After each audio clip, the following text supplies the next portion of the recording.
Returning to our scientific methods and the statistic-centric view of that, we've now talked about the first two stages, so it's time to move on to stage three, where we are talking about testing the model and summarizing results. Okay, so you can imagine we have our experimental design specified, and we're collecting data, and we're going to need to analyze the data. Okay, when in statistics, one way we can do the analysis of that data is to perform a statistical test. And so there are several different tests we're going to look at in the course. And this list that we actually do has more tests than we will need. But nevertheless, we want to go through and specify each test that corresponds to different quantities and different parameters. Okay, so if we're looking at the mean in one population, this is going to be the corresponding test for this is going to be a T or a Z test. Well, again, we don't care about the specificity between them right now. We will get there eventually. Okay, if we're looking at the means for two populations, that is going to be a two sample. This is actually what it's called, is a two sample Z or T test, and we're just mainly going to focus on the T test, but we can include the Z as well. If we're looking for testing multiple means across multiple populations, or sorry, means among multiple populations, then what we do is it's called an ANOVA test. It's an analysis of variance. Okay, analysis of variance test. Okay, again, you don't need to know the details right now. We will get to those in the course.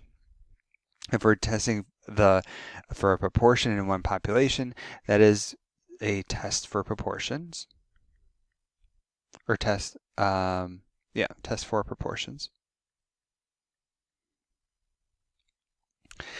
If we're looking at a distribution of a characteristic among one population, so hair color, okay, among one population, that is going to be a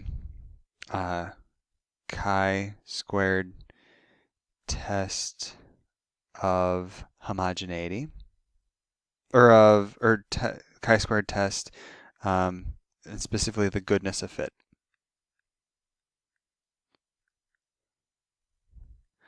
And I'm going to abbreviate this as GOF. Okay, distribution of characteristics across multiple populations. This is homogeneity.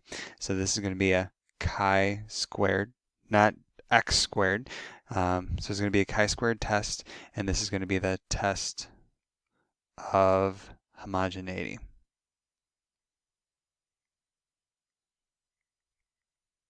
So TOH, T-O-H is how I'm going to abbreviate that.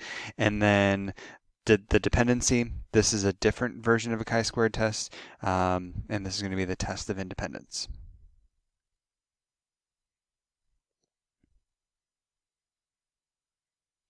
And I'm going to abbreviate this as TOY.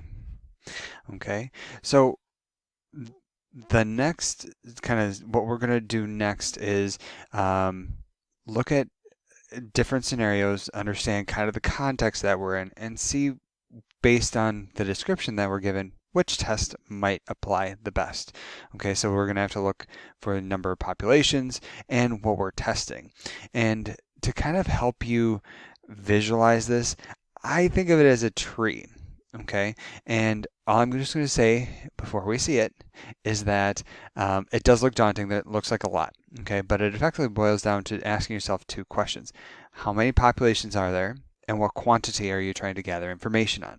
Okay, and just know that from here on out, language in statistics is crucial, and statistics is very sensitive to language, even more so than mathematics.